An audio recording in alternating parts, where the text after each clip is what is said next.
વિરમગામ શહેરમાં રાજકીય પીઠબળ ધરાવતા ભૂમાફિયા સક્રિય।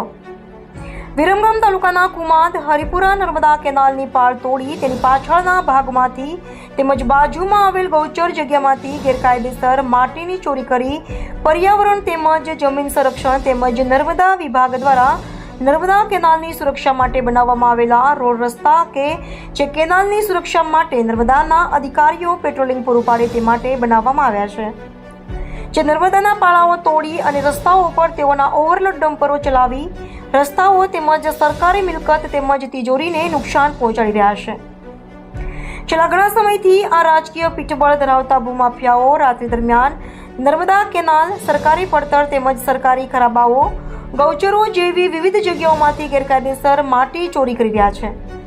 ત્યારે વિરમગામ શહેરના કેટલાક પત્રકારો તેમજ સામાજિક કાર્યકરો દ્વારા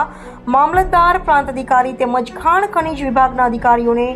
જાણ કરવા છતાં અધિકારીઓ સાંજે 6 વાગતા પોતાનો સરકારી નંબરો બંધ કરી અથવા તો ફોન રિસીવ ના કરી આ રાજકીય નેતાઓના ગુલામ હોય તેવી રીતે કુંભકર્ણની ગાઢ નિંદ્રામાં પોડી જાય છે અને દિવસે ઉઠે ત્યારે ધૃતરાષ્ટ્રની માફક ભૂમિકામાં આવી જાય છે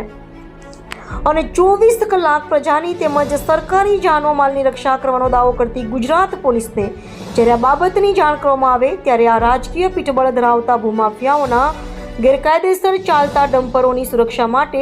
પોલીસની સરકારી ગાડીઓ પાયલોટિંગ પૂરું પાડતી હોય તેવા દ્રશ્યો સર્જાય છે।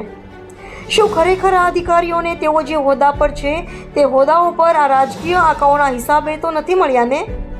અને જો ખરેખર તેમ ના હોય તો તેઓએ તેઓની સત્તાનો સદુપયોગ કરી અને આ રાજકીય પીઠબળ ધરાવતા ભૂમાફિયાઓ વિરુદ્ધ કાર્યવાહી કરવી જોઈએ તેવું વિરમગામની પ્રજામાં ચર્ચાઈ રહ્યું છે।